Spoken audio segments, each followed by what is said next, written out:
कहाँ लाइव हो रहा है? मेरे में काहे नहीं खुल रहा है?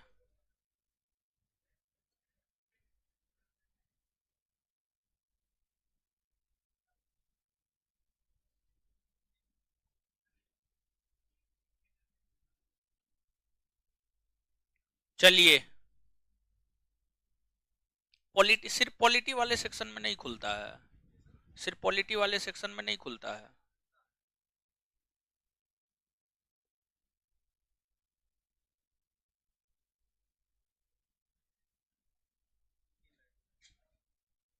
क्या माँ है?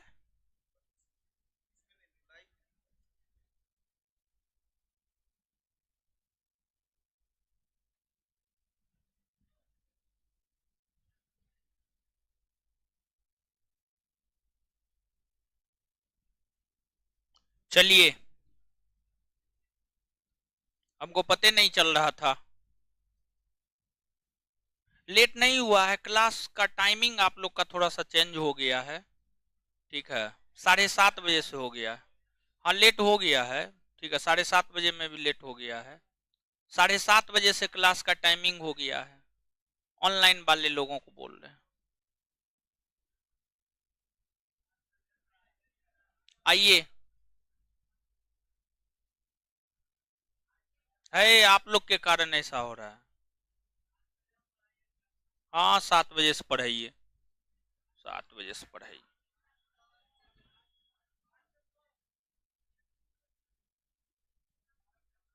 आइए, हल्ला मत कीजिए। आइए, पढ़िए।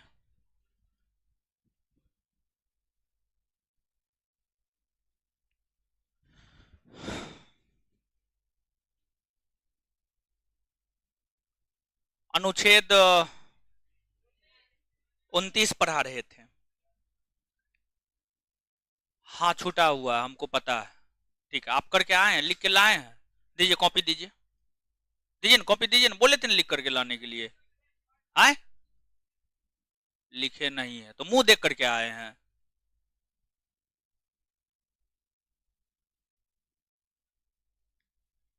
सुनाई देगा। हल्ला मत कीजिए, सुनाई देगा। बोलेंगे तब ना। अभी बोले क्या है? कुछ बोले हैं? कुछ नहीं बोले हैं। सुनाई देगा। शांत होइए। शांत होइएगा, आवाज सुनाई देगा। शांत नहीं होइएगा, आवाज सुनाई नहीं देगा। ठीक है, शांति बनाइए।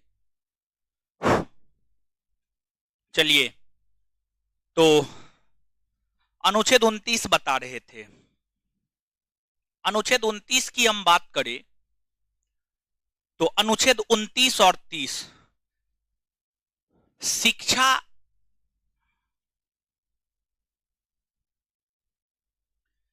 शिक्षा एवं संस्कृति का अधिकार। शिक्षा एवं संस्कृति के अधिकार की चर्चा है अनुच्छेद 29 और अनुच्छेद 30 में। अनुच्छेद 29 और अनुच्छेद 30 में अगर हम अनुच्छेद 29 की बात करें तो अनुच्छेद 29 अल्पसंख्यक। पिछले क्लास में हम आपको अल्पसंख्यक और बहुसंख्यक क्लियर किए थे। भारत में हिंदू धर्म या समुदाय के लोग बहुसंख्यक की श्रेणी में आते हैं। हिंदू के अलावे जो अन्य मुस्लिम, सिख, ईसाई, बौद्ध, जैन, पारसी हैं, ये सभी के सभी अल्पसंख्यक के अंतर्गत आते हैं। अल्पसंख्यक के अंतर्गत आते हैं। अब देखिएगा कि अनुच्छेद 29 अल्पसंख्यक समुदाय के लोगों को अल्पसंख्यक समुदाय के लोगों को अनुच्छेद 29 अल्पसंख्यक समुदाय के लोगों को अपनी भाषा, लिपि और संस्कृति, अपनी भाषा, लिपि, संस्कृति बचाकर रखने का अधिकार देता है। मतलब जो मुस्लिम, सिख, ईसाई, बौद्ध, जैन, पारसी है, उनकी जो भाषा, लिपि, संस्कृति है, वो उसको बचाकर रख सकता है। वह अपने लिपि का प्रयोग कर सकता है, भाषा का प्रयोग कर सकता है। और उन लोगों के द्वारा जो इन चीजों का प्रयोग किया जाएगा, बहुसंख्यक, उन लोगों के भाषा, लिपि, संस्कृति को दबा नहीं सकता है। यह अधिकार अल्पसंख्यकों के साथ साथ बहुसंख्यकों को भी प्राप्त होता है। बहुसंख्यक समुदाय के लोग भी अपनी भाषा, लिपि, संस्कृति को बचा कर रख सकता है। अनुच्छेद 29 के बाद अगला अनुच्छेद अनुच्छेद 30 है। अनुच्छेद 30 की हम बात करें तो जो अनुच्छेद 30 है, अनुच्छेद 30 अल्पसंख्यक समुदाय के लोगों को, अनुच्छेद 30 अल्पसंख्यक समुदाय के लोगों को, अल्पसंख्यक समुदाय के लोगों को यह अधिकार देता है कि वह अपने मन मुताबिक शैक्षणिक संस्थान, वह अपने मन मुताबिक शैक्षणिक संस्थान खोल सकता है, उसको चला सकता है, उसमें शासन प्रशासन कर सकता है और सरकार को अनुदान उन शैक्षणिक संस्थानों को देना होता है। सरकार को उन शैक्षणिक संस्थानों को अनुदान देना होता है। क्लियर है? तो ये चीज है, यही बात है अनुच्छेद 29 और 30 में। बहुत ज्यादा दिमाग लगाने की जरूरत नहीं है। तो नीचे से लिखिएगा, अनुच्छेद 29 डैश देकर अल्पसंख्यक वर्गों के हितों का संरक्षण।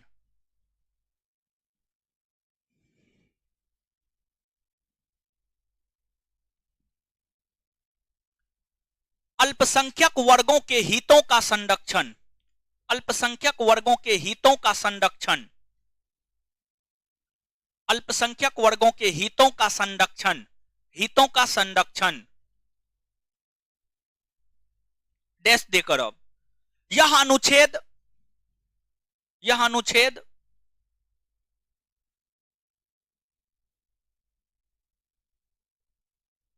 अल्पसंख्यक समुदाय के लोगों को, अल्पसंख्यक समुदाय के लोगों को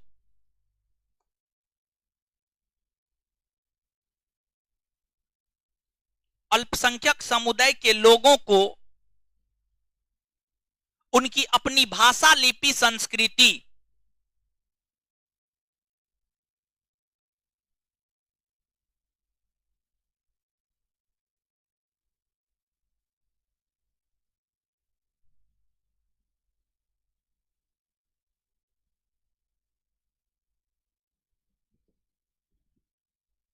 यह अनुच्छेद अल्पसंख्यक समुदाय के लोगों को उनकी भाषा, लिपि, संस्कृति,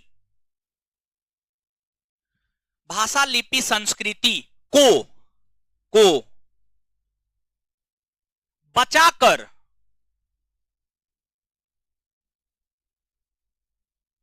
रखने का अधिकार प्रदान करता है, बचाकर रखने का अधिकार प्रदान करता है।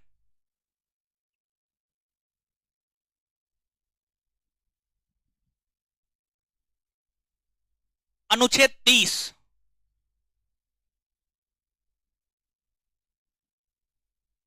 अनुच्छेद 30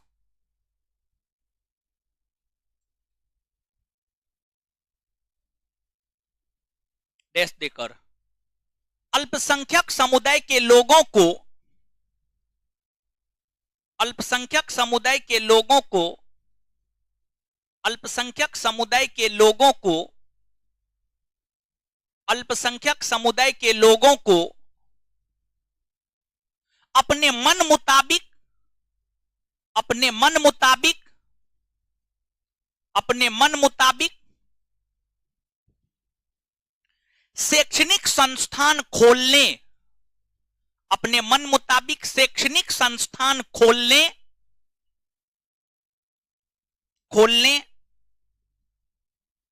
और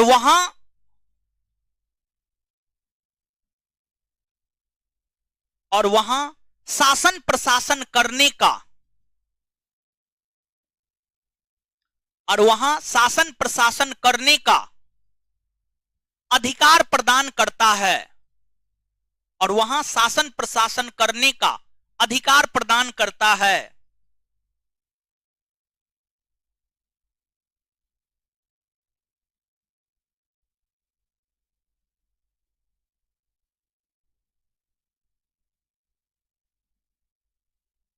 देखिए, सुनिए, अनुच्छेद 29 30 फिर से समझा रहे हैं। अल्पसंख्यक बहुसंख्यक आप समझे हैं, इसमें कोई दौड़ाई नहीं है। अल्पसंख्यक बहुसंख्यक समझते हैं कि नहीं समझते? अल्पसंख्यक का मतलब आए? जिसकी संख्या कम हो। अब बहुसंख्यक जिसकी संख्या ज्यादा हो। भारत में कौन बहुसंख्यक में आता? उसके अलावा सब किस में आता? जैसे अब सुनिएगा, मान लीजिए कि समाज में जो शक्तिशाली है, समाज में जो शक्तिशाली है, शक्तिशाली लोग समाज के कमजोर लोगों पर अपना हर चीज थोप देता है। न हम ही कर रहे हैं तो यही तुम भी करो। ऐसा होता है या नहीं होता? होता है। इस प्रकार का चीज हमारे समाज में नहीं घटित हो, इसी को लेकर अल्पसंख्यकों को यह अधिकार दिया गया, यानी मुसलमानों को, सिख को, ईसाई को या अन्य समुदाय को यह अधिकार दिया गया है कि ये समुदाय के लोग अपनी भाषा, लिपि, संस्कृति को बचाकर रख सकता है। हिंदू अपनी भाषा, लिपि, संस्कृति मुस्लिम, सिख, ईसाई, बौद्ध, जैन, पारसी पर नहीं थोपेगा। अगर हिंदू थोपता है तो फिर मुस्लिम समुदाय के लोगों का या सिख, बौद्ध, जैन, पारसी समुदाय के लोगों का मौलिक अधिकार का हनन होता है, वो सीधे सुप्रीम कोर्ट चला जाएगा। 29, 30 मुस्लिम, सिख, ईसाई, बौद्ध, जैन, पारसी, अल्पसंख्यक, इन सभी अल्पसंख्यक समुदाय के लोगों को अधिकार देता है कि आप विद्यालय खोलिए, उसको चलाइए, शासन प्रशासन कीजिए, कोई दिक्कत उसमें नहीं है। क्लियर है? तो ये चीज है। इसके बाद अगला अनुच्छेद है अनुच्छेद 31। अगर हम अनुच्छेद 31 की बात करें तो अनुच्छेद 31 में संपत्ति के अधिकार की चर्चा थी। संपत्ति के अधिकार को 44वां संविधान संशोधन 1978 के तहत मौलिक अधिकार की श्रेणी से हटा दिया गया। तो उसको पढ़ना है नहीं। अनुच्छेद 31 पहले भी हम आपको बता चुके हैं। हम आपको बताए थे मौलिक अधिकार की संख्या 7 है। 44वां संविधान संशोधन 1978 के तहत संपत्ति के अधिकार को मौलिक अधिकार की श्रेणी से हटा दिया गया, जिस कारण मौलिक अधिकार की संख्या 7 से घटकर 6 हो गए। तो ये तो लिखा चुके हैं, ये तो लिखाने की जरूरत है नहीं। इसके बाद अगला है अनुच्छेद 32। अनुच्छेद 32 में है संवैधानिक उपचारों का अधिकार। संवैधानिक उपचारों का अधिकार, समझ गए? तो अगला मौलिक अधिकार जो हम लोगों का है वह है संवैधानिक। कल टेस्ट हुआ था, टेस्ट आप लोग दिए थे? टेस्ट हुआ था तो वो क्लास के अंतर्गत नहीं आएगा। ठीक है, टेस्ट भी होना जरूरी है कि नहीं है जी? कम से कम महीनों दिन पर एगो टेस्ट होना जरूरी है कि नहीं है? सप्ताह में नहीं होगा, रिजल्ट आ जाएगा 1 से 2 दिन में। अब तुरंत रिजल्ट थोड़े आ जाता है, समझे? पॉलिटी का भी होगा, पॉलिटी का लेंगे तो हम खुद रहेंगे, समझे? हम तुरंत रिजल्टो दे देते हैं। मौलिक अधिकार खत्म होने दीजिए, मौलिक अधिकार खत्म करके टेस्ट लेंगे। संवैधानिक उपचारों का अधिकार, तो कल टेस्ट हुआ था तो ऑनलाइन वाला को लगा कल क्लास ही नहीं हुआ है। अब टेस्ट हुआ है तो क्लास क्या होगा? ठीक है, डेली पढ़ाते हैं, उन्हें समझ में आता है। एक दिन टेस्ट ले लिए तो कल क्लास नहीं हुआ, आजो क्लास नहीं होगा। थोड़ा सा लेट होता है तुरंत मैसेज आ जाता है, और तुरंत मैसेज आता है मन तो होता है थोपड़ा दे।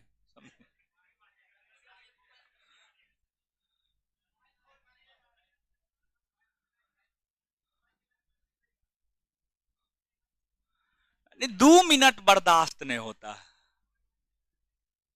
सुनिए, पंखा क्या किए हो? पंखा हवा का इन दे रहा है।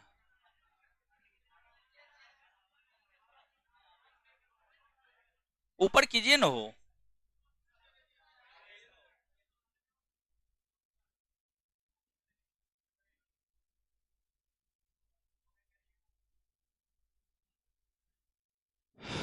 चलिए, संवैधानिक उपचारों का अधिकार समझिएगा इस चीज को। एक तो पहली बात आप ये समझिए कि देखिए, हर विद्वान अलग अलग प्रावधान को संविधान की आत्मा कहा है।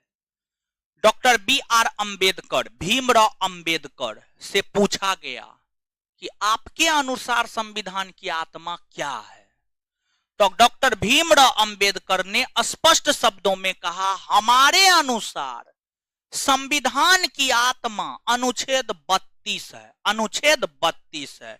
अर्थात हमारे अनुसार संवैधानिक उपचारों का अधिकार संविधान की आत्मा है। क्या है संवैधानिक उपचारों का अधिकार? देखिए, ध्यान दीजिएगा। भारतीय संविधान का भाग 3, भारतीय संविधान का भाग 3 हम लोगों को मूल अधिकार या मौलिक अधिकार या फंडामेंटल राइट देता है। मूल अधिकार, मौलिक अधिकार या फंडामेंटल राइट देता है। अब जो हमें मूल अधिकार भारत का संविधान देता है, संविधान जब दे रहा है तो क्या वो निलंबित यानी समाप्त नहीं किया जा सकता? किया जा सकता है। और क्या हमारे मौलिक अधिकार निलंबित नहीं होते हैं? मतलब हमें जो बोलने का अधिकार दिया जाता है, क्या हमारे बोलने के अधिकार हमसे छीने नहीं जा सकते हैं? छीने जा सकते हैं, छीने जा सकते हैं। कुछ विशेष परिस्थितियों में छीना जा सकता है, ऐसे जनरल सिचुएशन में नहीं छीना जाता है। जनरल सिचुएशन में जो है आपको नहीं छीना जाता है। तो अब देखिएगा, भाग 3 में मौलिक अधिकार है। भारतीय संविधान का भाग 3 हम लोगों को मौलिक अधिकार देता है।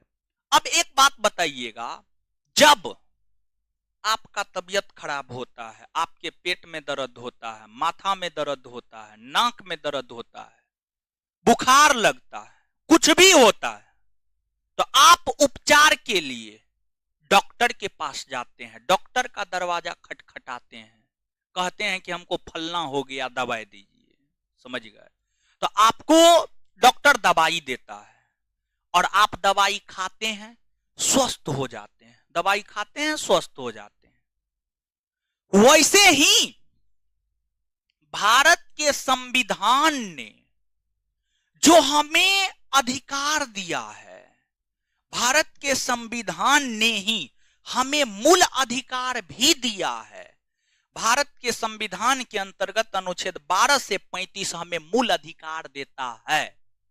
हमें भारतीय संविधान का अनुच्छेद 12 से 35 जो मूल अधिकार देता है, अगर हमारा वो मूल अधिकार निलंबित होता है, अर्थात हमसे वो अधिकार छीन लिया जाता है, मतलब हमसे हमारे बोलने का अधिकार छीन लिया जाता है, हमसे हमारे जीने का अधिकार छीन लिया जाता है, या हमसे कोई भी अधिकार छीन लिया जाता है, उस अधिकार को बहाल करवाने के लिए अर्थात उपचार के लिए आप सीधे तौर पर सुप्रीम कोर्ट जा सकते हैं।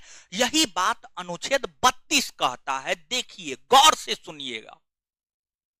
संवैधानिक उपचारों का अधिकार, संवैधानिक यानी संविधान ने जो हमें अधिकार दिया है, अगर वह निलंबित होता है तो उसके उपचार के लिए अर्थात उसे बहाल करवाने का अधिकार अनुच्छेद 32 में है।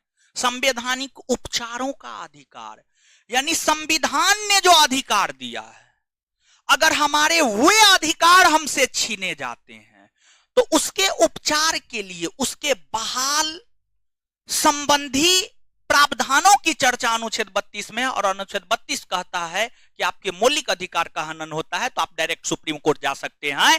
और जब आप सुप्रीम कोर्ट जाते हैं, जैसे जब आप डॉक्टर के पास जाते हैं तो डॉक्टर दवाई देता है, कहता है सुबह खाइए, शाम खाइए, दोपहर खाइए, रात खाइए, वैसे ही जब आपके मौलिक अधिकार का हनन होता है तो आप सुप्रीम कोर्ट जाते हैं तो सुप्रीम कोर्ट आपको लेकर के आदेश जारी करता है, जिसको अंग्रेजी में रीट कहते हैं, हिंदी में याचिका या आदेश कहते हैं। रीट या याचिका 5 प्रकार का होता है: habeas corpus, mandamus, prohibition, certiorari, quo warranto. अर्थात हिंदी में बंदी प्रत्यक्षीकरण, परमादेश, अधिकार परीक्षालेख, प्रतिषेध और उत्प्रेषण। रीट यही 5 प्रकार का होता है। अगर रीट की बात करें तो रीट जारी करने का अधिकार सुप्रीम कोर्ट के साथ साथ हाई कोर्ट को भी है। सुप्रीम कोर्ट अनुच्छेद 32 के तहत रीट जारी करता है तो वही हाई कोर्ट अनुच्छेद 226 के तहत रीट जारी करता है। सुप्रीम कोर्ट के रीट जारी करने और हाई कोर्ट के रीट जारी करने में कुछ अंतर होता है।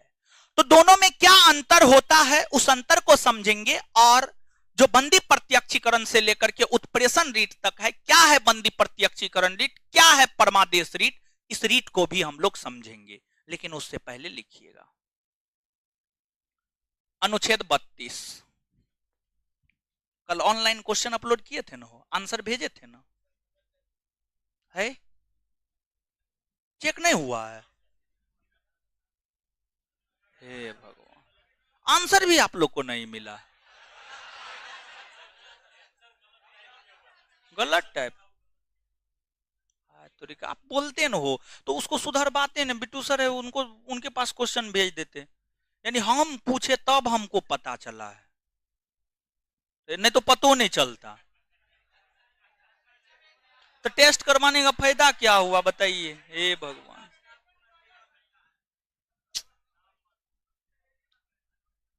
मेरा तो बैच था, हम बैच ले रहे थे, हमको तो लगा 5 से 7 वाला टेस्ट बहुत अच्छा से हो गया था, उसमें कोई दिक्कत नहीं था, हमको लगा कि 5 से 7 हो ही गया, 7 से 9 भी हो जाएगा, समझे? हे भगवान।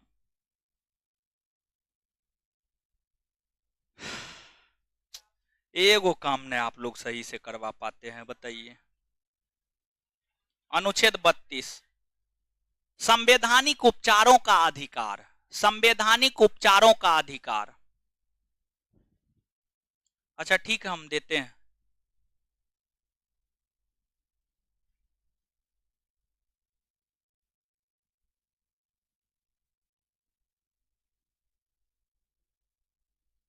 आर्टिकल 31 लिखवा दिए, शुरू में ही लिखवाए हैं नो, तो अब काहे के लिए लिखवाएंगे?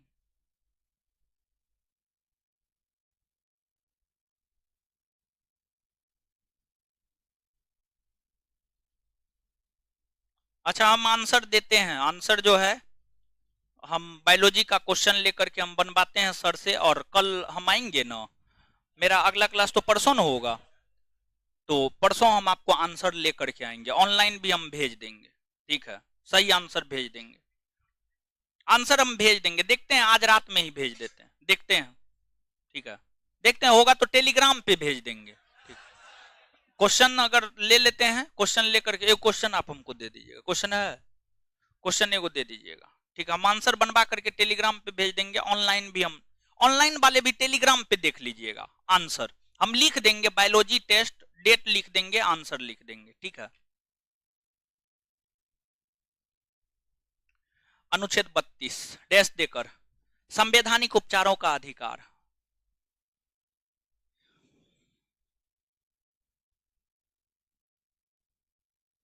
डैश देकर यह अनुच्छेद कहता है कि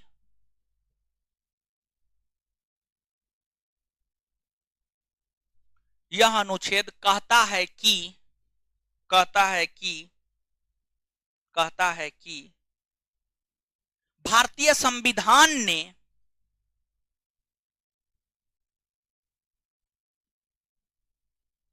भारतीय संविधान ने हमें जो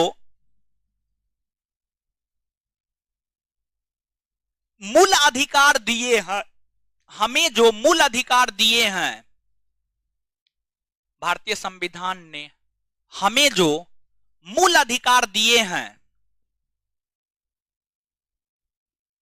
अगर वो निलंबित होता है,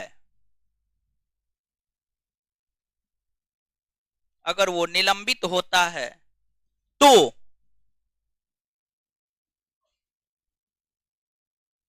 तो तो उसको बहाल करवाने के लिए, उसको बहाल करवाने के लिए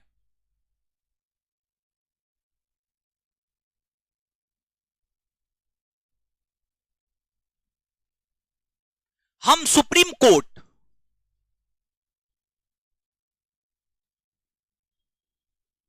जा सकते हैं,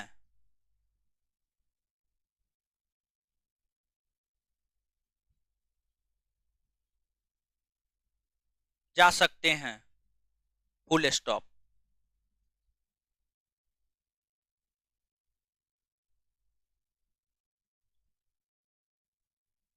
डॉक्टर भीमराव अंबेडकर के अनुसार, उसी में कंटिन्यू, उसी में डॉक्टर भीमराव अंबेडकर के अनुसार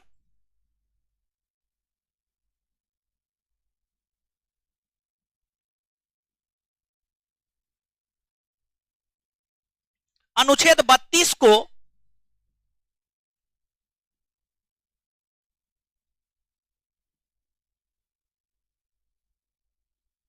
संविधान का आत्मा एवं हृदय, संविधान का आत्मा एवं हृदय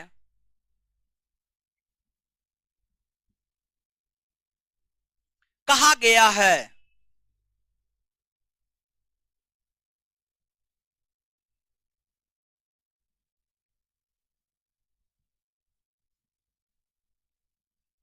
कहा गया है।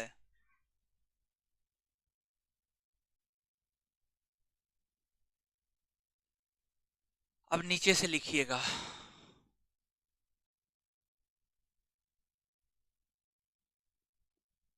नीचे से लिखिएगा।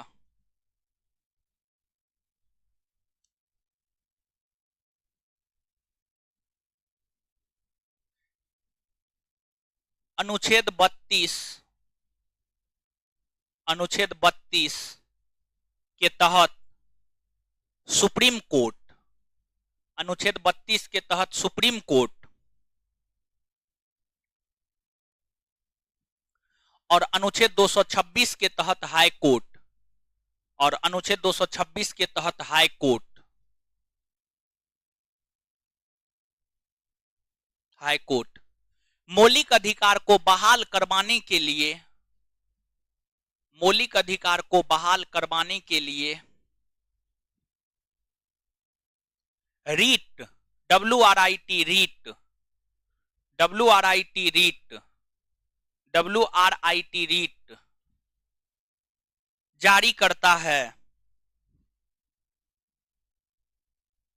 WRIT रीट जारी करता है।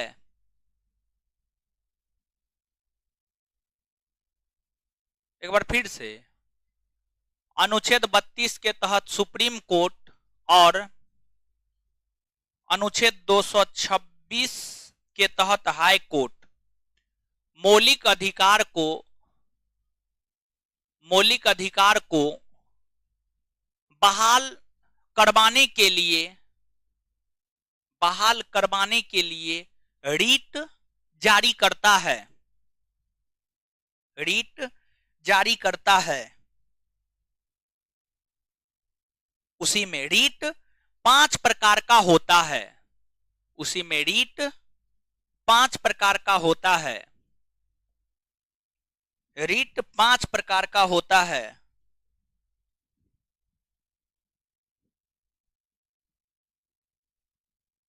रीट 5 प्रकार का होता है। 1 नंबर में बंदी प्रत्यक्षीकरण,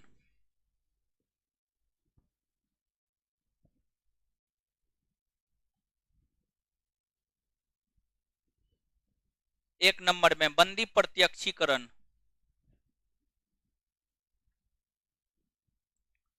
1 नंबर में बंदी प्रत्यक्षीकरण,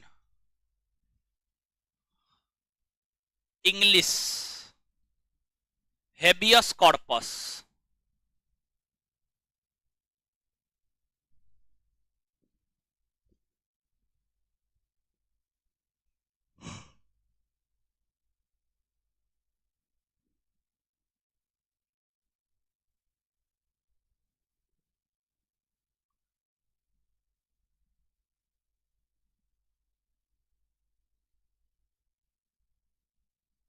हेबियस कॉर्पस।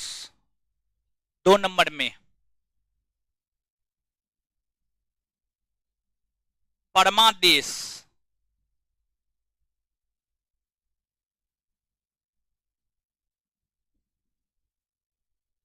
मेंडामस,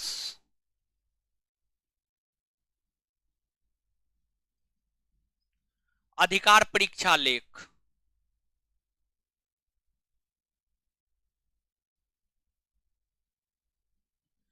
क्यू वारंटो,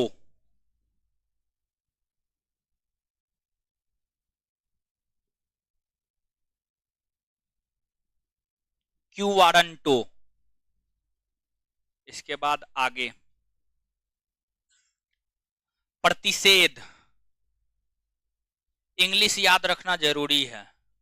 पहले हम इंग्लिश नहीं लिखाते थे, लेकिन अब लिखाते हैं। क्यों लिखाते हैं? इसलिए लिखाते हैं, क्वेश्चन में क्या होता है, हिंदी नहीं देता है, अंग्रेजी ये देता है। हिंदी में ये अंग्रेजी लिख देता है, ठीक है।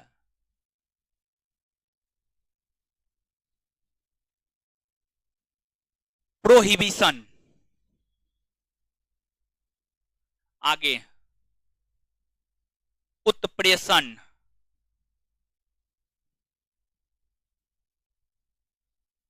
सर्टी CERTIORARI,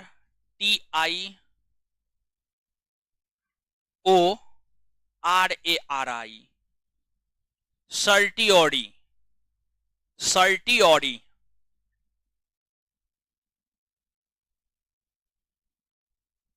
इसको छापिए।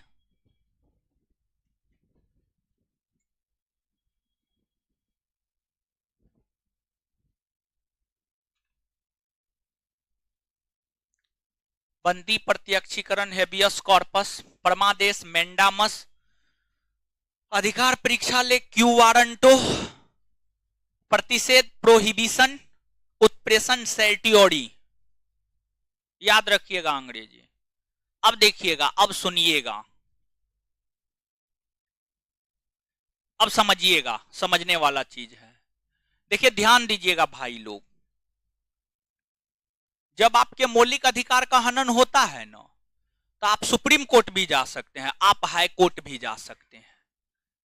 हाई कोर्ट 226 के तहत रीट जारी करता है और सुप्रीम कोर्ट अनुच्छेद 32 के तहत रीट जारी करता है, अनुच्छेद 32 के तहत रीट जारी करता है। दोनों के रीट जारी करने के अधिकार में कुछ बेसिक अंतर है। दोनों के रीट जारी करने के अधिकार में कुछ बेसिक अंतर है। क्या बेसिक अंतर है दोनों के रीट जारी करने के अधिकार में? तो बेसिक अंतर यह है, सुप्रीम कोर्ट जो रीट जारी करता है, पूरे देश के भीतर एकमात्र सुप्रीम कोर्ट है, पूरे देश के भीतर एकमात्र सुप्रीम कोर्ट है, जो कि नई दिल्ली में स्थित है।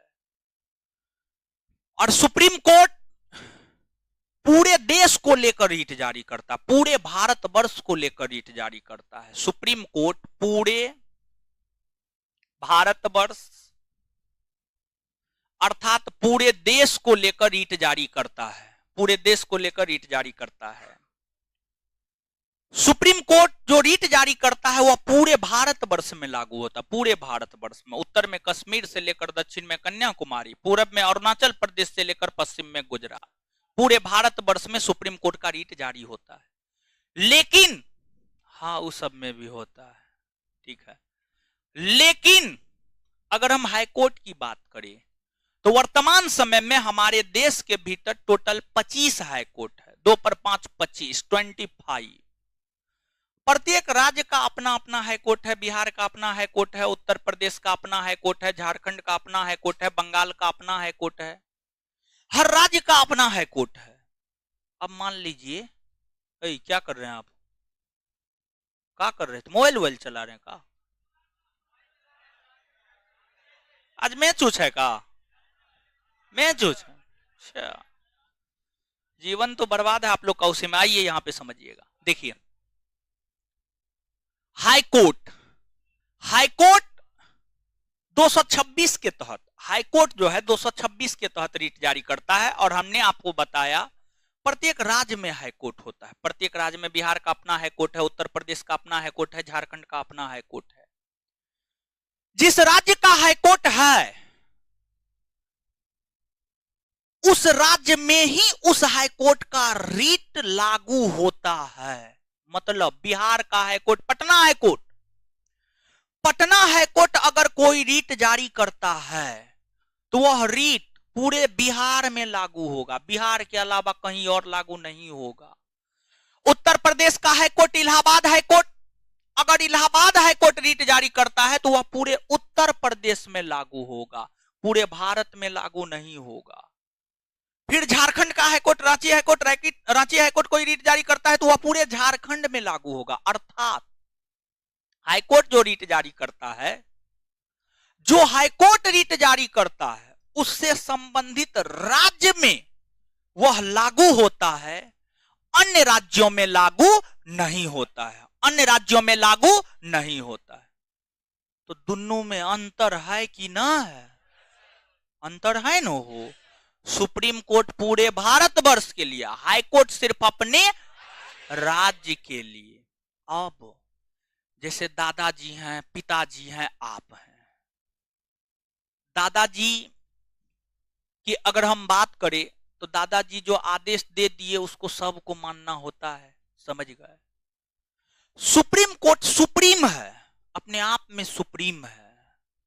वो जो निर्णय दे दिया सर्वमान्य है, लागू होगा। उसके निर्णय के खिलाफ अपील कहीं नहीं किया जा सकता है। सुप्रीम कोर्ट ने जो निर्णय दे दिया है उस निर्णय के खिलाफ अपील कहीं नहीं की जा सकती है, कहीं नहीं की जा सकती है।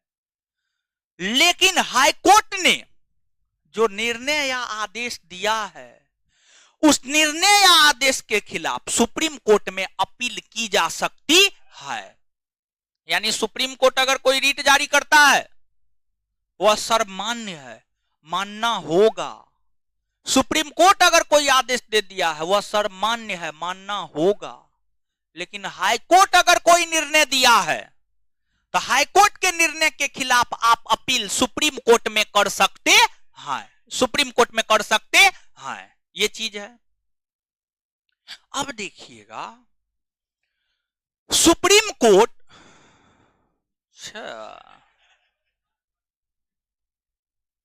हे भगवान, मोबाइल एक आध गो चुराएगा, चिंता मत कीजिए, आज छोड़ रहे हैं। मोबाइल क्लासरूम में नहीं बजना चाहिए, मोबाइल वाइब्रेट नहीं रहना चाहिए। बताइए आज तक हम आपके क्लास में कभी फोन रिसीव किए हैं? मेरा मोबाइल कभी बजा है? हो ये नहीं सकता है। सुबह से लेकर शाम तक किसी क्लास में मेरा मोबाइल नहीं बज सकता है। जब हम मोबाइल खरीदते हैं ना उसी रोज मोबाइल को पूरा साइलेंट मोड में डाल देते हैं, और जब तक खराब नहीं रहता वो पूरा साइलेंट मोड, वाइब्रेशन में भी नहीं डालते हैं, पूरा म्यूट मोड में डाल देते हैं, समझ गए। अरे हम टीचर हैं, मेरा काम पढ़ाना है, समझ गए। तो प्राथमिक स्तर पर हम पढ़ाने को रखते हैं, सेकेंडरी स्तर पर मोबाइल या अन्य चीजों को रखते हैं, समझ गए। फोन आया देखेंगे, फ्री होंगे तो देखेंगे किसका है, जरूरी लगेगा कॉल बैक करेंगे, जरूरी नहीं लगेगा कॉल बैक नहीं करेंगे। मोबाइल जीवन थोड़े है जी, मोबाइल जीवन नहीं है। लेकिन आप लोगों के लिए मोबाइल ही जीवन है। रात में सोने से पहले मोबाइल देख के सोएंगे, उठेंगे तो पहले के लोग उठता था तो लौटा लेता था हाथ में पानी पीने के लिए।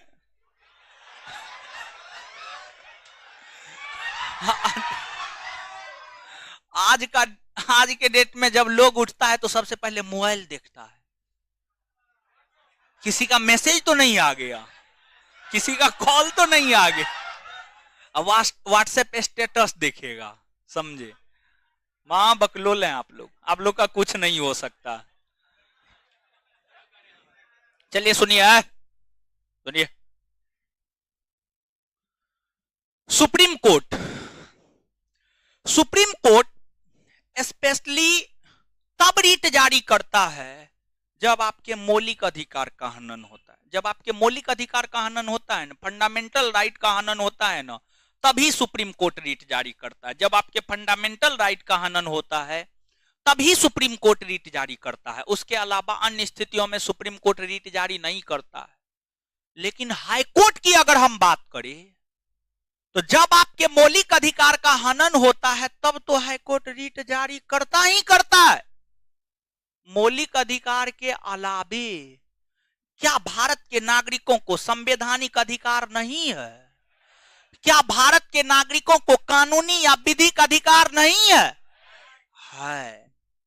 अगर मौलिक अधिकार का हनन होता है तब तो हाईकोर्ट रीट जारी करता ही करता है। मौलिक अधिकार के अलावे अन्य किसी भी अधिकार का हनन होता है तब भी हाईकोर्ट रीट जारी करता है। मतलब इस मामले में रीट जारी करने के अधिकार में हाईकोर्ट को ज्यादा अधिकार प्राप्त है। गौर कीजिएगा, एक बार फिर से बोल रहे हैं। सुप्रीम कोर्ट सिर्फ तब रीट जारी करता है जब आपके मौलिक अधिकार का हनन होता है। हाई कोर्ट तब रीट जारी करता है जब आपके मौलिक अधिकार का हनन होता है। साथ ही साथ हाई कोर्ट तब भी रीट जारी कर सकता है जब आपके संवैधानिक, कानूनी, विधिक या अन्य किसी भी अधिकार का हनन होता है, तब भी हाई कोर्ट रीट जारी कर सकता है। तो सुप्रीम कोर्ट के रीट जारी करने के अधिकार और हाई कोर्ट के रीट जारी करने के अधिकार में कुछ अंतर नजर आया? हाँ या ना? नीचे से लिखिएगा।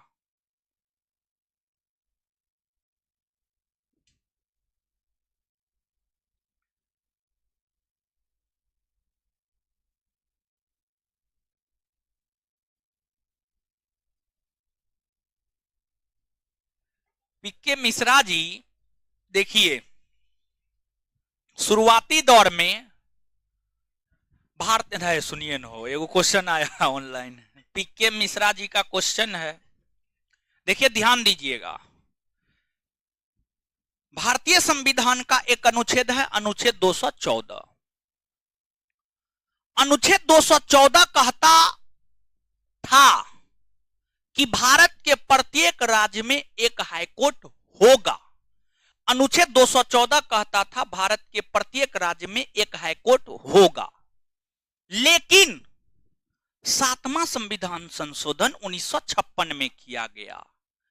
7वां संविधान संशोधन 1956 में जो किया गया, उस संविधान संशोधन में यह कहा गया कि 2 या 2 से अधिक राज्यों के लिए एक हाईकोर्ट हो सकता है। 214 मूल संविधान में कहता था प्रत्येक राज्य में एक हाईकोर्ट होगा, लेकिन अनुच्छेद 214 में संशोधन 7वां संविधान संशोधन 1956 के तहत हुआ और इस संविधान संशोधन के तहत अनुच्छेद 214 में यह भी जोड़ा गया कि 2 या 2 से अधिक राज्यों के लिए एक हाईकोर्ट हो सकता है। कुल भारत में 28 राज्य है, 28 हाईकोर्ट होना चाहिए, लेकिन 25 हाईकोर्ट है। गोवा राज्य में, गोवा राज्य का अपना हाईकोर्ट नहीं है, गोवा का हाईकोर्ट महाराष्ट्र में है। गोवा महाराष्ट्र उच्च न्यायालय के क्षेत्राधिकार में आता है, तो गोवा एक हो गया।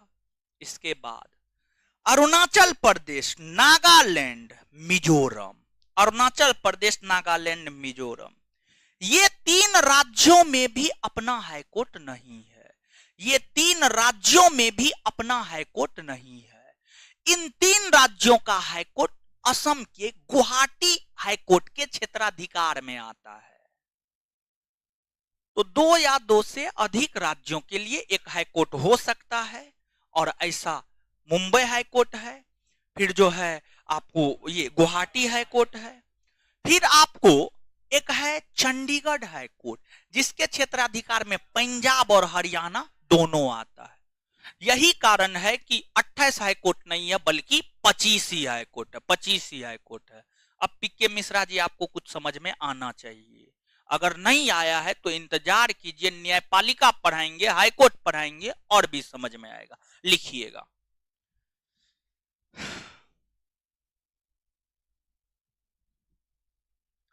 सुप्रीम कोर्ट और हाई कोर्ट, नीचे से लिखिएगा, सुप्रीम कोर्ट और हाई कोर्ट,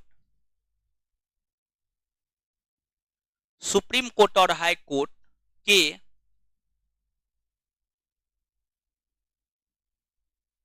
रीट जारी करने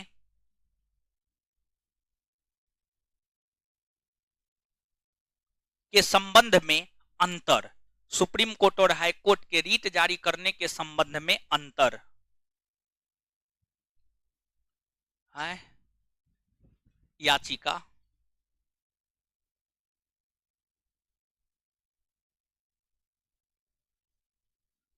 अब एगो पूछ रहा है केंद्र शासित प्रदेश के लिए क्यों नहीं है, हाईकोर्ट क्यों नहीं है? ठीक है,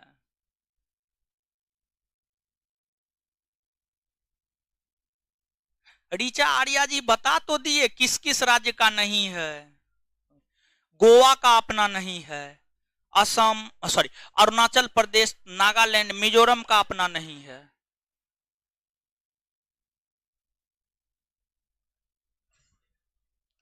केंद्र शासित प्रदेश का न है जी, दिल्ली केंद्र शासित प्रदेश का अपना हाईकोर्ट न है। जम्मू कश्मीर का नहीं है, जम्मू कश्मीर का है। समझिए, दो केंद्र शासित प्रदेश का तो है ये, समझे। आर्टिकल 10 समझा दीजिए, आर्टिकल 10 पूछ रहा है, बताइए क्या क्या समझाएं इन लोग को, लिखिए पहले। अब यानी जब समझाते हैं तब समझेगा नहीं, समझा देते हैं, इंतजार कीजिए थोड़ा सा, जाकर के देखिए ना। आर्टिकल तो 10 समझाए हुए हैं बैक में, लिखिएगा। दो गो कॉलम बनाइएगा, एक में लिखिएगा सुप्रीम कोर्ट, दूसरे में हाई कोर्ट।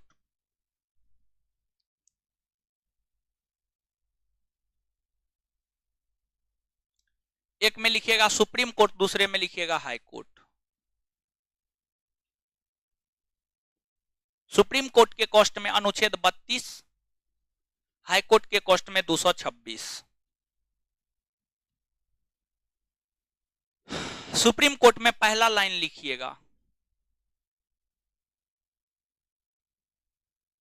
सुप्रीम कोर्ट में पहला लाइन, सुप्रीम कोर्ट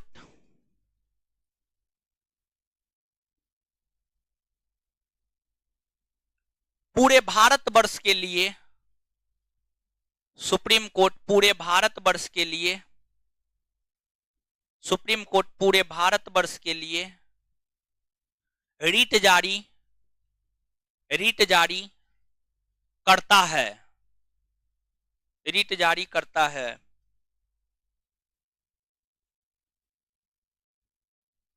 उसका रीट पूरे भारतवर्ष में लागू होता है, उसका रीट पूरे भारतवर्ष में लागू होता है, उसका रीट पूरे भारतवर्ष में लागू होता है।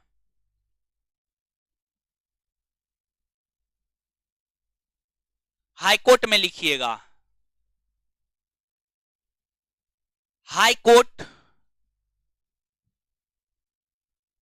हाई कोर्ट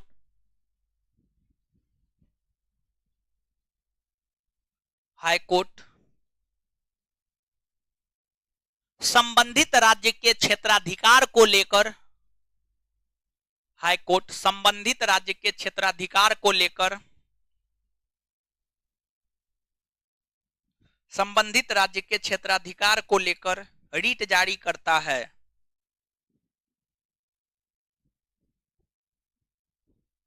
क्षेत्राधिकार को लेकर रीट जारी करता है, अर्थात पटना हाईकोर्ट बिहार के लिए रीट जारी करता है, अर्थात पटना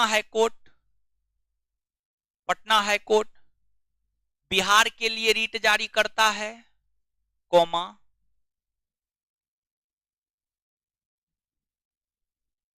कॉमा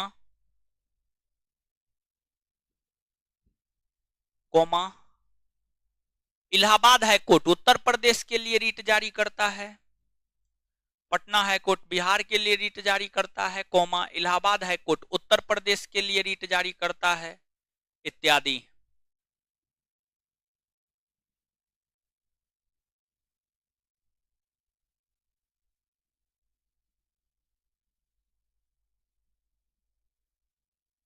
आगे सुप्रीम कोर्ट में दूसरा नंबर,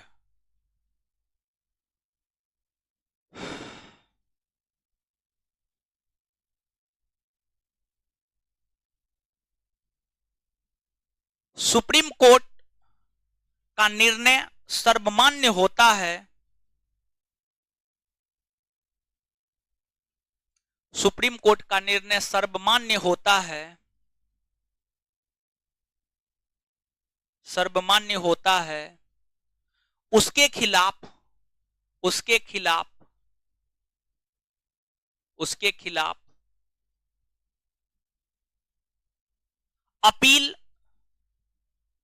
उसके खिलाफ अपील नहीं की जा सकती है, उसके खिलाफ अपील नहीं की जा सकती है।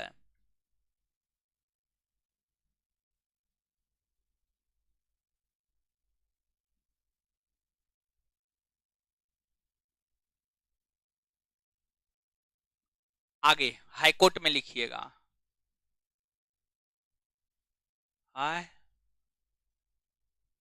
क्या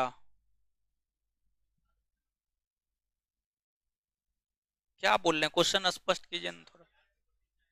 अरे रुकिए ना, सुनने दीजिए ना, आप लोग सुनने भी नहीं देते हैं बा। क्या? हाँ ठीक है। हाँ हाँ, राष्ट्रपति तो कुछ कर ही नहीं सकता है। ठीक है, तो वो न्यायालय के संदर्भ में नहीं न हुआ। न्यायालय क्या राष्ट्रपति न्यायालय है? राष्ट्रपति तो क्षमादान कर सकता है, लेकिन अनुच्छेद 72 के तहत राष्ट्रपति न्यायपालिका के अंतर्गत नहीं ना आएगा। न्यायपालिका के संदर्भ में बता रहे हैं। ठीक है, लिखिएगा। हाईकोर्ट में लिखिएगा, हाईकोर्ट ने जो निर्णय दिया है, हाईकोर्ट ने जो निर्णय दिया है,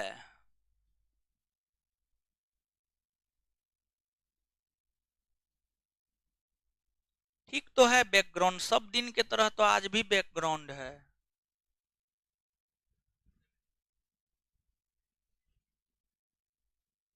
रीट बोल रहे हैं, REET, RIT, REET, WRIT, REET, WRIT, REET.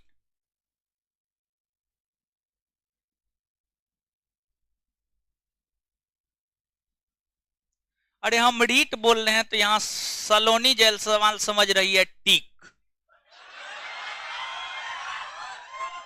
हे भगवान,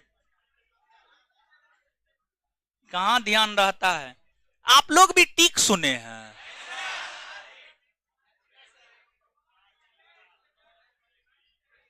बैकग्राउंड क्या अजीब है, बैकग्राउंड तो ठीक है हो, हम भी तो देख रहे हैं कितना ठीक तो है हो। हे भगवान, चलिए आगे लिखिएगा। हाईकोर्ट ने जो निर्णय दिया है उसके खिलाफ अपील, उसके खिलाफ अपील सुप्रीम कोर्ट में की जा सकती है। उसके खिलाफ अपील सुप्रीम कोर्ट में की जा सकती है।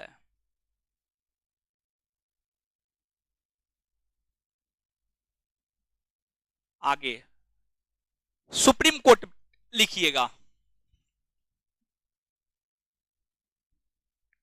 सुप्रीम कोर्ट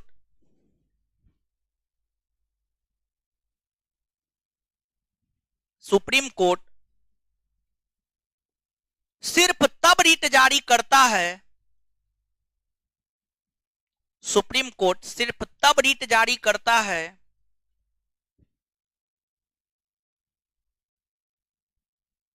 जब जब मौलिक अधिकार का हनन होता है, जब मौलिक अधिकार का हनन होता है।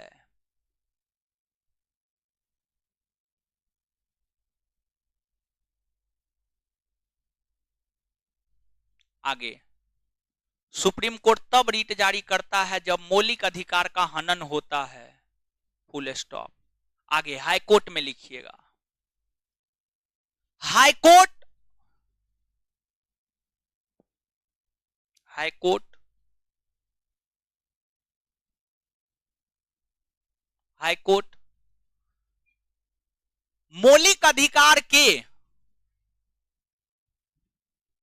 हाईकोर्ट मौलिक अधिकार के हनन होने की स्थिति में, हाईकोर्ट मौलिक अधिकार के हनन होने की स्थिति में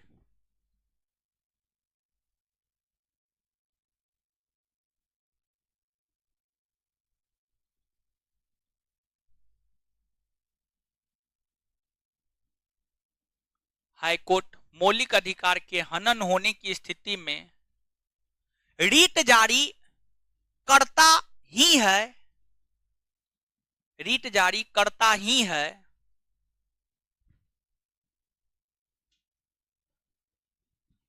करता ही है। साथ ही साथ हाईकोर्ट, साथ ही साथ हाईकोर्ट, साथ ही साथ हाईकोर्ट अन्य अधिकारों के, साथ ही साथ हाईकोर्ट,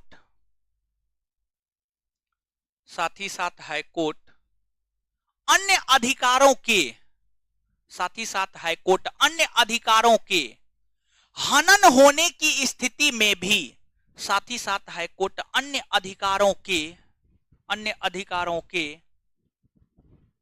अन्य अधिकारों के हनन होने की स्थिति में भी, अन्य अधिकारों के हनन होने की स्थिति में भी रीट जारी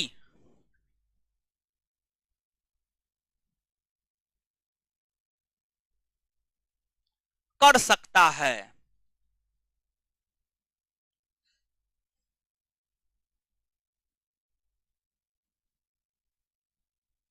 विकास जी ग्रेजुएशन हो गया है, ग्रेजुएशन जिसका हो जाता है उसी को हम अपने हॉस्टल में रखते हैं।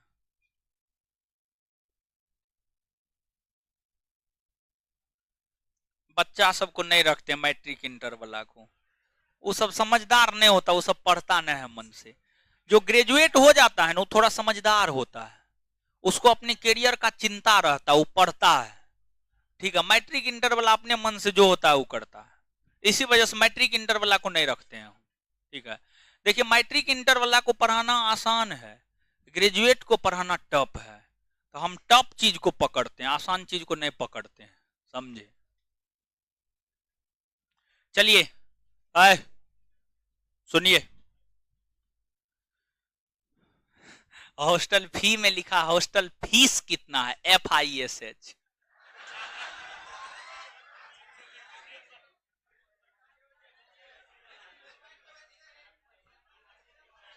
खैर गलती हो सकता है, टाइपिंग मिस्टेक होगा, ठीक है, टाइपिंग मिस्टेक है।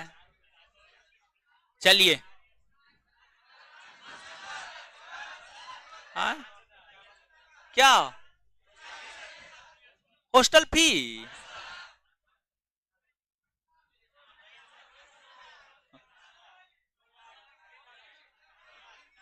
बहुत है, बहुत कम है बकलू।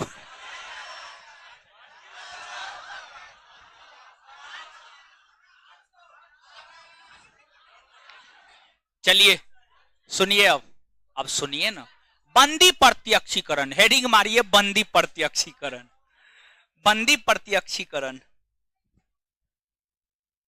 बंदी प्रत्यक्षीकरण। लड़का सब जानते हैं हॉस्टल में जो है खाना है फ्री है, जितना खा सकते हैं खाइए। बहुत लड़का ऐसा है इतना खाता है, लेकिन कुछ कुछ लड़का है जो कम खाता है, लेकिन अधिकतर लड़का ऐसा है बहुत खाता है, 10 गो 12 गो 14 गो 15 गो रोटी खाता है, और तब दो थारी भात खाएगा।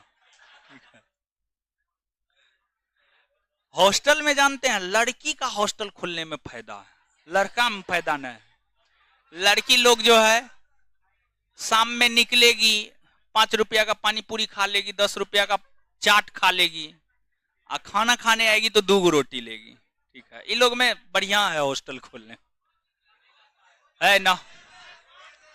लड़की का हॉस्टल ना, लड़की के हॉस्टल में बहुत रिस्क है, समझे। चलिए देखिए लड़का के हॉस्टल में क्या होता है, हम 12 बजे रात को भी चल जाते हैं, ठीक है, कभियो चले जाते हैं, लेकिन लड़की के हॉस्टल में नहीं जा सकते हैं। मान लीजिए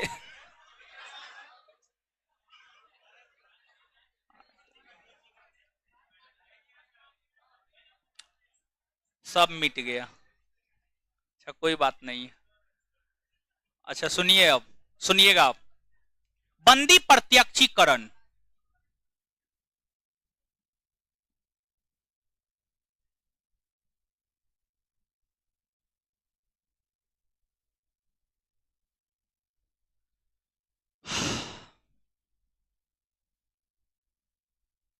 देखिए ध्यान दीजिएगा, इसका अर्थ होता है सशरीर प्रस्तुत करना, सशरीर प्रस्तुत करना, इसका अर्थ होता है सशरीर प्रस्तुत करना। देखिए ध्यान दीजिएगा, यह रीट किसी व्यक्ति को लेकर तब जारी किया जाता है जब उसे लगता है कि उसे अवैध रूप से गिरफ्तार किया गया है, अर्थात गलत तरीका से गिरफ्तार किया गया है। अगर किसी व्यक्ति को यह लगता है कि उसे अवैध रूप से गिरफ्तार किया गया है, तो न्यायालय गिरफ्तार करने वाले अधिकारी को यह आदेश देता है कि आप गिरफ्तारी के 24 घंटा के भीतर व्यक्ति को सशरीर प्रस्तुत कीजिए, ताकि न्यायालय विचार विमर्श कर सके कि व्यक्ति निर्दोष है या दोषी। अगर व्यक्ति निर्दोष है तो उन्हें छोड़ दिया जाएगा, अगर दोषी है तो उन्हें जेल भेज दिया जाएगा, उन्हें जेल भेज दिया जाएगा। और जो बंदी प्रत्यक्षीकरण रीट है, इस रीट के माध्यम से यह रीट दो मौलिक अधिकार को संरक्षण प्रदान करता है। दो मौलिक अधिकार को संरक्षण प्रदान करता है, पहला अनुच्छेद 21 और दूसरा अनुच्छेद 22। अनुच्छेद 21 और अनुच्छेद 22, ये दो मौलिक अधिकार को संरक्षण बंदी प्रत्यक्षीकरण रीट प्रदान करता है। देखिए ध्यान दीजिएगा, अनुच्छेद 21 में क्या है? स्वाभिमान के साथ, गरिमा के साथ जीवन जीना। लेकिन अगर आपको पकड़कर पुलिस हाजत में बंद कर देता है, तो क्या आप हाजत में स्वाभिमान के साथ जीवन जी सकते हैं? हाजत में सब चीज एक के जगह करना होता है। कभी जो है हाजत जाने का मौका मिला है? नहीं मिला है। हाँ, तो गलत धंधों नहीं करना है, समझ गए? हम तो कभी गए नहीं हैं, लेकिन लोग रहा है उसको जाकर के कुछ कुछ पहुंचाए हैं। देखते हैं बेचारा का बड़ी खराब हाल रहता। जेल बढ़िया है, हाजत खत्म चीज है, समझे? जेल ठीक है, समझे? हाजत और जेल में बहुत अंतर होता है। हाजत जेल दोनों एक ही है, दोनों में अंतर होता है नो। आप लोग जानते हैं कि नहीं जानते हैं? हे भगवान, नहीं जानते हैं तो जानना भी ना है।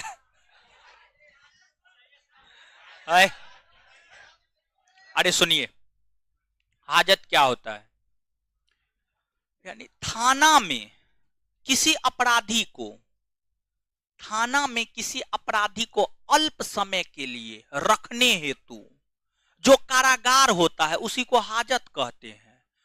कोई दोषी व्यक्ति जिसको 10 वर्ष 5 वर्ष का सजा सुना दिया गया है, उसको जहां रखा जाता है उसको हम लोग जेल कहते हैं, समझ गए? जेल में हर सुख सुविधा आपको मिलेगा, अपना बैरक रहेगा। अब सामान्य प्रकृति के लोग हैं तो सामान्य बैरक रहेगा, और ऊंचे ओहदे के लोग हैं तो आपके लिए अलग बैरक रहेगा, सब सुख सुविधा रहेगा, टीवी लगा रहेगा, सब चीज आप कर सकते, एसी फ्रिज कूलर सब चीज रहेगा। लेकिन सामान्य लोग हैं जेल में बंद हो गए, कुछ होने मिलेगा, मच्छर कटवाइएगा जेल में, समझे? तो सुनिए, हाजत में खाना नहीं, हाजत में खाना होना नहीं मिलता, हाजत में खाना मिलेगा। हाजत में जो आपका लोग है वो अपना खाना पहुंचा देता है। हाजत में पुलिस खाना नहीं देता है, ठीक है?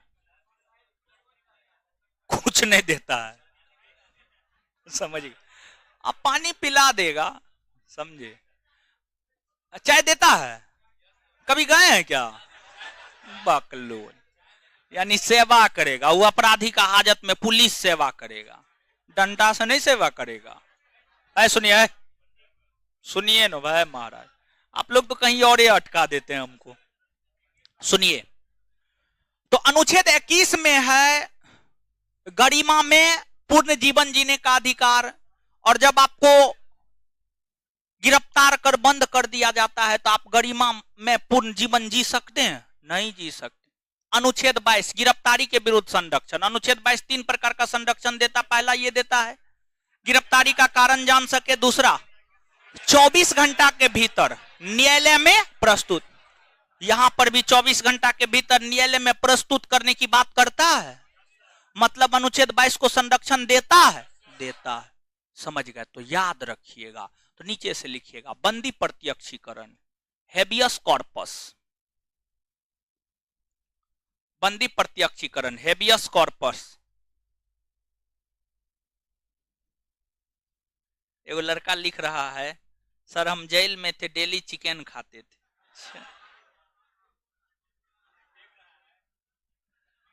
एगो लड़का लिख रहा है सर मैं दोनों जगह हो चुका हूं।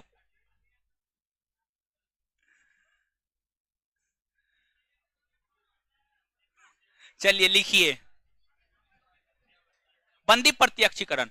इसका अर्थ, इसका अर्थ, इसका अर्थ सशरीर प्रस्तुत करना होता है। इसका अर्थ सशरीर, हे भगवान पूरा चोरिए करके पास किए। इसका अर्थ सशरीर प्रस्तुत करना होता है।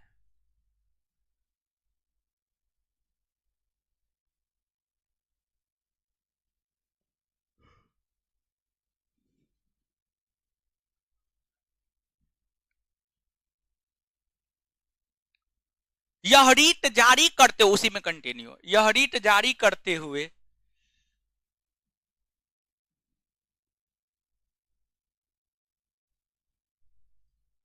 नहीं ललित जी, एक राज्य में दो हाईकोर्ट नहीं हो सकता है। दो राज्य के लिए एक हाईकोर्ट हो सकता है, लेकिन एक राज्य में दो हाईकोर्ट नहीं हो सकता है। ऐसा संविधान में कोई प्रावधान नहीं है। लेकिन अगर संसद कानून बनाता है तो हो सकता है, लेकिन संसद अभी तक कानून ऐसा नहीं बनाया है। एक राज्य में दो हाईकोर्ट नहीं हो सकता। आपका आंसर है नहीं, नो।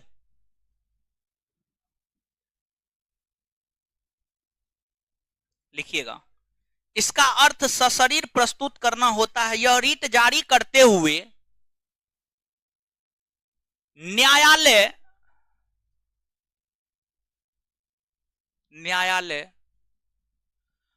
अधिकारी को आदेश देता है।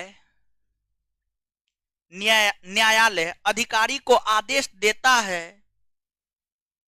न्यायालय अधिकारी को आदेश देता है कि जिस व्यक्ति को गिरफ्तार किया गया है, जिस व्यक्ति को गिरफ्तार किया गया है उसे 24 घंटा के भीतर, जिस व्यक्ति को गिरफ्तार किया गया है उसे 24 घंटा के भीतर कोर्ट में आने जाने का समय छोड़कर, कोर्ट में आने जाने का समय छोड़कर, कोर्ट में आने जाने का समय छोड़कर, कोर्ट में आने जाने का समय छोड़कर, काहे कहा गया है जानते हैं? देखिए मान लीजिए, सुनिएगा, आने जाने का समय छोड़कर कोर्ट बंद। मान लीजिए कि बिहार का कोई अपराधी है और बिहार में अपराध किया, भाग गया कश्मीर, तो बिहार पुलिस को कश्मीर पहुंचने ये में 3 दिन लगेगा, फिर आने में 3 दिन लगेगा। ऐसा थोड़े है कि नॉर्मल अपराधी को पकड़ने के लिए बिहार सरकार पुलिस को हेलीकॉप्टर देगा कि हेलीकॉप्टर लेकर के जाइए, नहीं देगा। बिहार पुलिस को जो है ट्रेन से भेजेगा। ट्रेन से आने ये जाने में पुलिस को 6 दिन लगेगा। ठीक है, तो आने जाने का समय छोड़कर इन्हें कश्मीर गया, उसको गिरफ्तार कर लिया, गिरफ्तारी के 24 घंटा के भीतर नहीं, आने जाने का समय छोड़कर। मतलब मान लीजिए कि कदम कुआं थाना है, कदम कुआं थाना मान लीजिए कि मुसल्लपुर हाट में किसी को गिरफ्तार किया, तो ये तो बहुत ज्यादा समय नहीं लगेगा। फिर भी आने जाने में जो समय लगेगा उसको छोड़कर गिरफ्तारी के 24 घंटा के भीतर न्यायालय के समक्ष प्रस्तुत हो जाना चाहिए, क्योंकि अपराधी तो अपराध करके कहीं भाग जाता है। न्यायपालिका को भी पता है कि अपराधी तो भाग सकता है। यही कारण आप देखते होंगे कि कभी कभी पुलिस जो है अपराधी को गुजरात से पकड़ करके लाता है, असम से पकड़ करके लाता है। समझ गए? ऐसा करता है कि नहीं करता? यही कारण है कि लिख दिया गया आने जाने का समय छोड़कर। मतलब कहने का क्या हुआ जानते हैं? जब किसी अपराधी को हाजत में बंद कर दिया जाता है ना, तो हाजत में बंद होने के समय से 24 घंटा के भीतर, हाजत में मान लीजिए 12 बजे रात में आपको बंद किया गया है, तब से 24 घंटा, तब से 24 घंटा आप देखते होंगे जब हाजत में बंद किया जाता है उसके अगले दिन जो है आपको पेश किया जाता है। सामान्य तौर पर यही होता है, सामान्य तौर पर यही होता है कि जब आपको हाजत में बंद किया जाता है तो उसके अगले दिन, अगर मान लीजिए सुबह 10 बजे हाजत में बंद हो गए तो पुलिस चाहेगा सेम डेट में भी आपको न्यायालय के समक्ष प्रस्तुत कर सकता है। लेकिन सामान्य तौर पर पुलिस भी जो होता है ना, पुलिस ठीक चीज न है हो, समझे? कहा जाता है पुलिस का ना दोस्ती ठीक ना दुश्मनी ठीक, समझ गए? संडे पड़ जाएगा तो भी तो मान लीजिए कि सैटरडे को, अरे मान लीजिए सैटरडे को, ठीक है सैटरडे को बंद किया गया, ठीक है सैटरडे को बंद किया गया, संडे हो गया, मंडे को पेश किया जाएगा, ठीक है समझिएगा, मंडे को पेश किया जाएगा। और अगर मान लीजिए विशेष अपराधी है तो उसको तो 12 बजे रातों में कोर्ट खोलवा करके पेशी किया जाता है, समझे? जैसे कि हाल फिलहाल में किसी का पेशी हुआ है, अरे हाल फिलहाल मेरे बता रहे हैं, अरे पंजाब हरियाणा दिल्ली, अरे एगो बीजेपी का कोई था जिसको गिरफ्तार किया गया था जी, नाम भूल रहे हैं बताइए। अरे बीजेपी का प्रवक्ता और वक्ता था, कोई झुग्गा बग्गा है, बग्गा है बग्गा, बग्गा उसके नाम के अंत में बग्गा था मेरे ख्याल से, ठीक है। तो उसके लिए तो हमको लगता है जज के घरे पर जो है सुनवाई हो गया और उसको तुरंत रिहा कर दिया गया।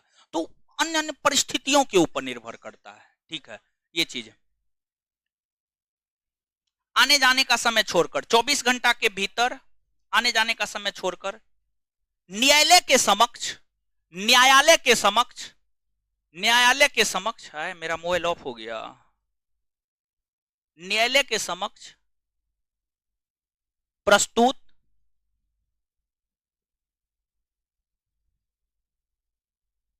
देखते रहिएगा, मेरा मोबाइल ऑफ हो रहा है, 5% चार्ज है।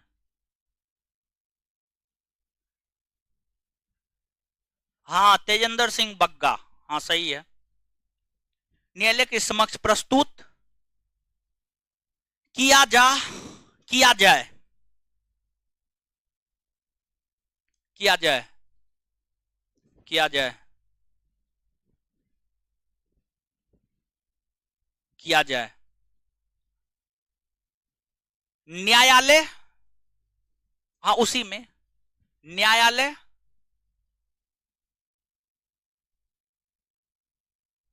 विचार करने के बाद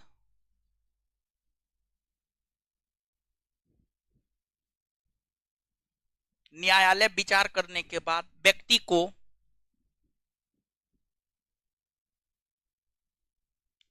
दोषी पाने पर, व्यक्ति को दोषी पाने पर, दोषी पाने पर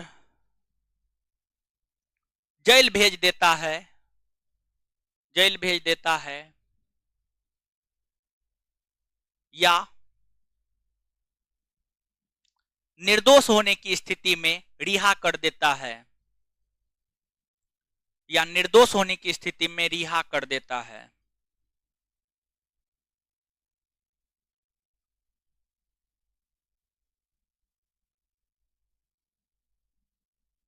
रिहा कर देता है, फुल स्टॉप।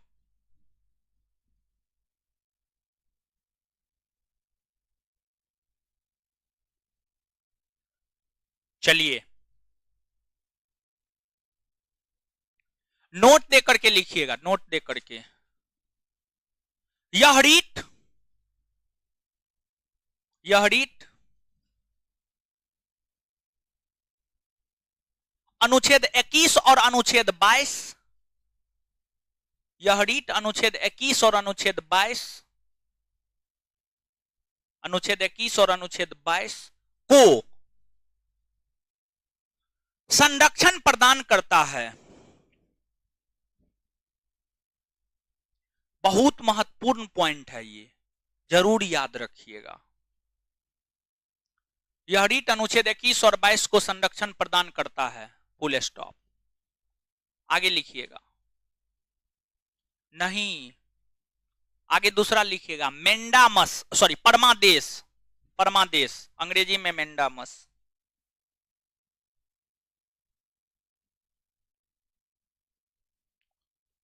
परमादेश, मेंडामस, MENDAMUS, मेंडामस। हाँ होता है।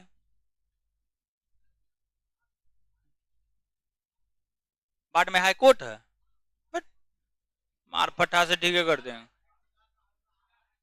व्यवहार न्यायालय होगा, डिस्ट्रिक्ट कोर्ट होगा, पागल है का हो।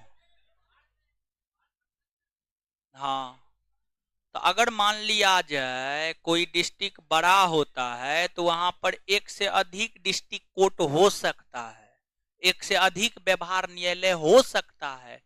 पटना के भीतर बहुत सारा डिस्ट्रिक्ट कोर्ट है, एगो सिटी में है, अरे गायघाट में है, एगो पिरबोहर में है, पिरबोहर में है, समझ गए।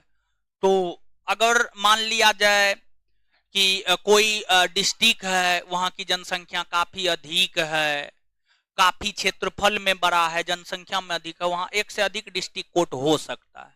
ठीक है, बैठिए। चलिए अब सुनिएगा, परमादेश। परमादेश का अर्थ होता है हम आदेश देते हैं, हम आदेश देते हैं, इसका अर्थ होता है। देखिए, यह रीट कब जारी किया जाता है? जब कोई लोक महत्व के पद पर बैठे हुए पदाधिकारी अपने कर्तव्य का निर्वहन सही ढंग से नहीं करता है, तब कोर्ट उस पद पर बैठने वाले अधिकारी को आदेश देता है और कहता है कि आप अपने कर्तव्यों का निर्वहन सही ढंग से कीजिए, और नहीं तो आप पर कानूनी कार्रवाई की जाएगी। कहने का मतलब ये हुआ कि मान लिया जाए आपको बिहार का सचिव बना दिया गया, आप बिहार के सचिव हैं। बिहार सचिव, बिहार का सचिव बिहार का सबसे बड़ा प्रशासनिक पद है। अगर आप उस पद पर हैं और आप अपना काम नहीं कर रहे हैं, पद पर हैं, आप अपने घर में बैठे हुए हैं, आप अपनी बीवी को लेकर छुट्टी मनाने के लिए मसूरी चले गए, मान लिया जाए, अगर कोर्ट को पता चलता है कि आप अपने काम का निर्वहन नहीं कर रहे हैं, तो कोर्ट आपको लेकर, न्यायालय आपको लेकर तुरंत आदेश जारी करेगा और कहेगा कि आप अपना काम कीजिए, आप अपना काम सही ढंग से कीजिए। इसी को तो परमादेश कहा जाता है। और यहां पर ध्यान से याद रखिएगा, राष्ट्रपति को लेकर परमादेश रीट जारी नहीं किया जा सकता है, राज्यपाल को लेकर परमादेश रीट जारी नहीं किया जा सकता है, किसी प्राइवेट व्यक्ति को लेकर परमादेश रीट जारी नहीं किया जा सकता है। अर्थात राष्ट्रपति को आदेश नहीं दिया जा सकता है। राष्ट्रपति बन गया, काम करेगा करेगा, नहीं करेगा नहीं करेगा, उसको आदेश नहीं दे सकता है कोई। राज्यपाल कोई है, काम करने का मन है करेगा, नहीं मन है नहीं करेगा, राज्यपाल को आदेश नहीं दिया जा सकता है। राष्ट्रपति, राज्यपाल और प्राइवेट व्यक्ति, ये तीन को लेकर परमादेश रीट जारी नहीं किया जा सकता है। उसके अलावा अन्य को लेकर परमादेश रीट जारी किया जा सकता है। अगर मान लिया जाए प्रधानमंत्री या मुख्यमंत्री भी अपने पद पर है और अपने कर्तव्य का निर्वहन नहीं कर रहा है, तो उसको लेकर जारी हो सकता है, लेकिन राष्ट्रपति राज्यपाल को लेकर जारी नहीं हो सकता। याद रखिएगा। तो नीचे से लिखिएगा परमादेश। इसका शाब्दिक अर्थ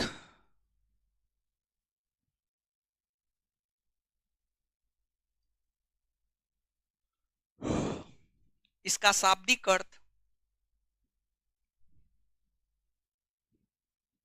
हम आदेश देते हैं। इसका शाब्दिक अर्थ हम आदेश देते हैं, होता है। इसका शाब्दिक अर्थ हम आदेश देते हैं, होता है।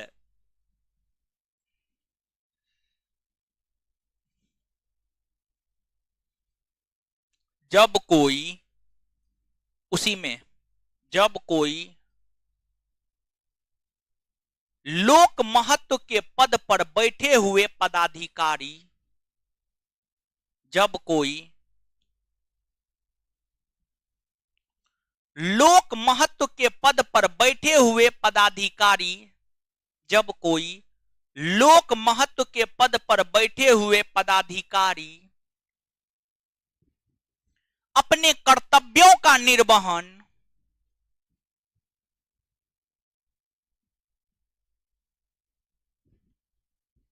अपने कर्तव्यों का निर्वहन सही ढंग से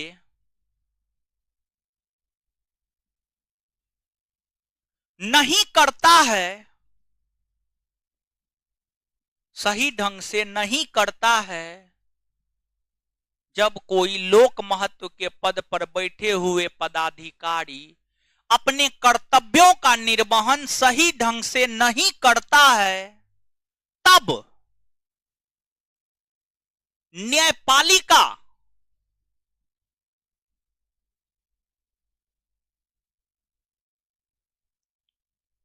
उस पदाधिकारी को, तब न्यायपालिका उस पदाधिकारी को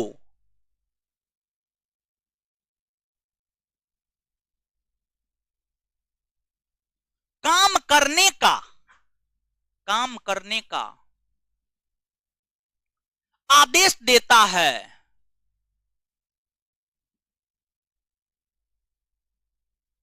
इसे ही परमादेश कहा जाता है, इसे ही परमादेश कहा जाता है, इसे ही परमादेश कहा जाता है, इसे ही परमादेश कहा जाता है। नोट देकर के लिखिएगा, बहुत महत्वपूर्ण पॉइंट है। राष्ट्रपति, राज्यपाल और किसी प्राइवेट व्यक्ति को लेकर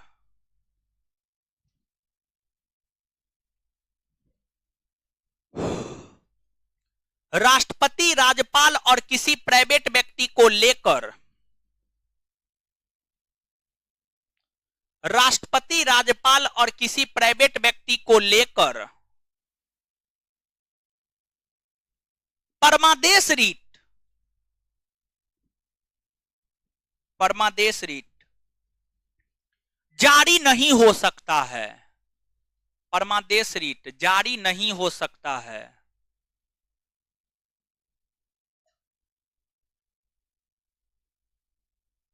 अरे एक बात पूछ रहे थे, आप लोग हड़बड़ाते काहे हैं इतना हो? अब क्लास में आने के लिए बड़ी तोड़फोड़ मचा देते हैं, समझे, चोट उट लग जाता है किसी को भाई। अरे बैच तो 7:30 बजे से कर दिए हैं, और उसके बाद दूसरी बात यह है कि सबको तो अब बैठने के लिए सीट भी मिल जा रहा है। अरे कहीं भी बैठिएगा तो हम ही न पढ़ाएंगे, ऐसा थोड़े है कि आगे में बैठिएगा तो कोई और पढ़ाएगा, पीछे में बैठिएगा तो हम नहीं पढ़ाएंगे। आराम से आइए ना भा महाराज। है रुकिए, है पढ़िए, पढ़िए, जितना पढ़ाए पढ़िए जल्दी।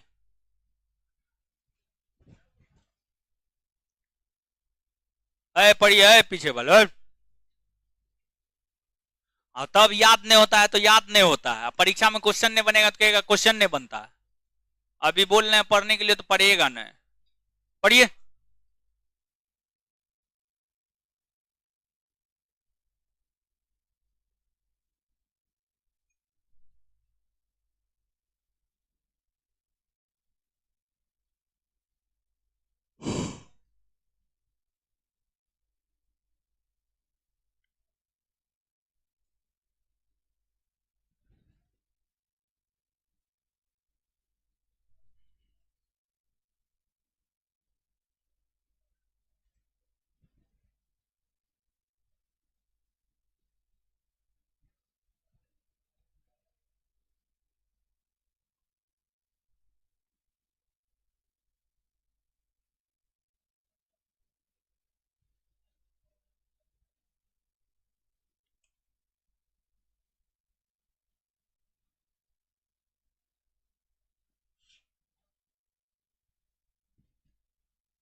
है? पढ़ लिए?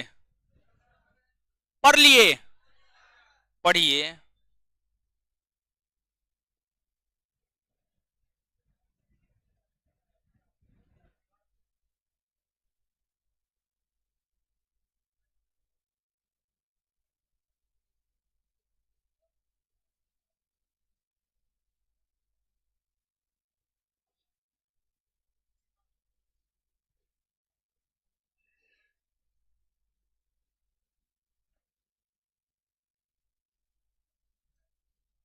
देखिए उधर दांत निकाल रहे हैं, बोले हैं पढ़ने के लिए, निकाल लीजिए।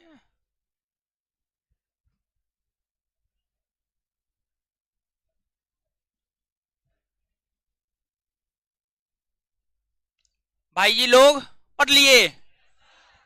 चलिए, अल्पसंख्यक वर्ग के हितों का संरक्षण, अनुच्छेद।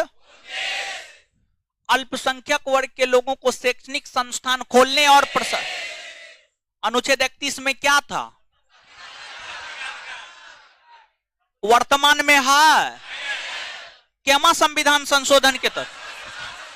44वां संविधान संशोधन 1900। संवैधानिक उपचारों का अधिकार, अनुच्छेद। अंबेडकर साहब के अनुसार संविधान की आत्मा एवं हृदय, अनुच्छेद। अच्छा, जब आपके मौलिक अधिकार का हनन होता है तो आप सुप्रीम कोर्ट जाते हैं? High court? सुप्रीम कोर्ट कौन अनुच्छेद के तहत? अनुच्छेद 32। High court 226।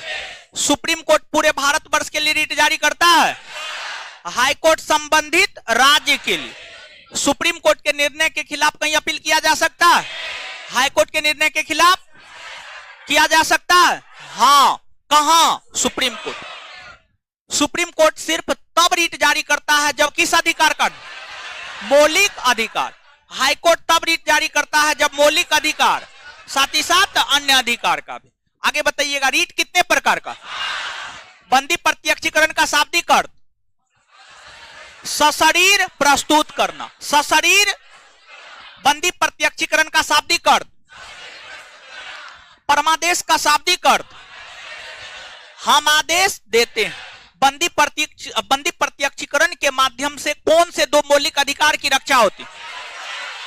21 और परमादेश रीट किसको किसको लेकर जारी नहीं होता? चलिए, आज इतना ही। इससे आगे अगले क्लास में हमको निकलने दीजिए, तब निकल जाइएगा। धन्यवाद आप सभी का।